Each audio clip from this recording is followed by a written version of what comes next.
Hello, welcome to another edition of Around Town. I'm your host, Larry Crippen, along with you. And today we're going to be talking about the City of Huntsville.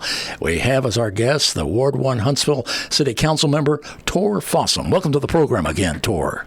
Well, Larry, thank you for inviting me here. I appreciate this chance to speak to our citizens.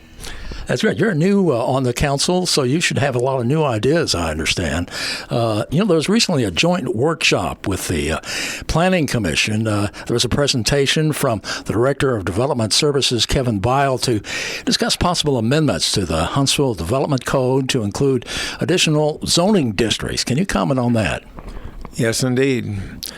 This came before the council last year, and it was going from 4 zoning districts to 10. And the director of planning is asking us to basically approve a slightly modified plan. They had a lot of citizen input, and they incorporated some of that input into their changes. And what they're doing, as far as I understand, they want to codify into city ordinance some of the things that are now incorporated in homeowners association rules. And the general area, what's 90% of the city now falls under general. And what that means, one can have a residence, one can have a business, one can have a residence, and do business from their residence. You could have a residence. You could have someone who wanted to increase their money, their income. They could have college students stay at their house. They could rent out rooms to college students. And under this new plan, in some areas that's not allowed, which may actually now be under homeowners, a restrictive homeowners association, where you cannot have more than 2 people who are not related by blood or marriage. So all of these, we think that, and to some extent, when you apply zoning, you're going to have winners and losers, and you may be affecting property values or the value of the property to the person, not necessarily the assessed value, but the value of a property to a person. And Torres, we've recently had flooding issues, and would you like to comment on that? Yes, indeed. We had 2 rain events, one which dumped 8 to 10 inches in some places, another one which dumped 10 to 15, maybe more in some places. And this rain came very quickly over the period of 3 to 4 hours. There are a lot of residents who had water come into their house because it came off of the hillside and sloshed up against their house, went in the weep holes, and got their floors wet. And that means if you had carpet or you had laminate flooring, you had to take it out because the water ruined it.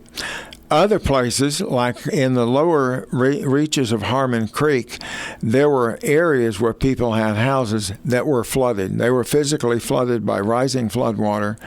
And this happened at Harmon Creek. It happened over near Riverside, and over on the other side of the Trinity River, over in Trinity County. There was flooding, and the authorities of the county have not yet finished all the sorting out. Nobody is in life-threatening danger right now, but a lot of people have lost houses, have lost possessions in their houses, and it's a big mess. And the city and county authorities are working on it. And Tori, do you think Huntsville's infrastructure will keep up with Huntsville's growth? What kind of plan do they have? Well, there was an infrastructure plan developed published in 2016. It was extensive. It ran to more than 1,000 pages. And the projections they had for growth versus in population has not kept up with the actual population growth that we have had. Our population growth has way exceeded what we predicted there. That was in 2016. And the city council, the city is working on a new infrastructure plan. We're going to be talking about that in the council in the coming months. And there is particularly the septic system needs upgrading. It needs some work, and we need to keep this service. It's essential for our citizens. You don't want to live in a house where the septic is coming out in your bathroom because the whole system is overwhelmed. So we need to upgrade and increase the capacity of this system. We're better off in the potable water system. That's in better shape. And so we can see in the coming months we're going to upgrade our plans. We're going to need to upgrade our city's infrastructure capability in order to keep up with the growth. And, recently the council passed an ordinance adopting the 2024 City of Huntsville Water Conservation and Drought Contingency Plan. Do you care to comment on that? Yes, it was a great thing to do drought planning when we're in the middle of flooding.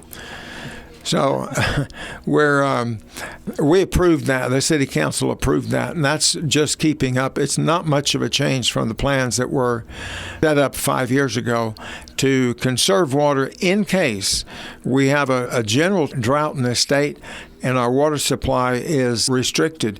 80% of the city's water comes from the Trinity River. We have a number of wells that we can tap into, but if the Trinity gets low, if our water needs to be restricted, there are 3 different stages of increasing severity of water restriction. There's restricting when you can water your yard, and then secondly, the restrictions get more stringent if drought conditions get worse. For a new council member, you're very knowledgeable about the city, I could tell. Well, it's been a study. Been a lot of people that have told me how they have suffered in these floods recently. Well, Ward 1 Huntsville City Council Member Tor Fossum, thanks for being our guest. It's my pleasure, Larry, and I look forward to seeing you again.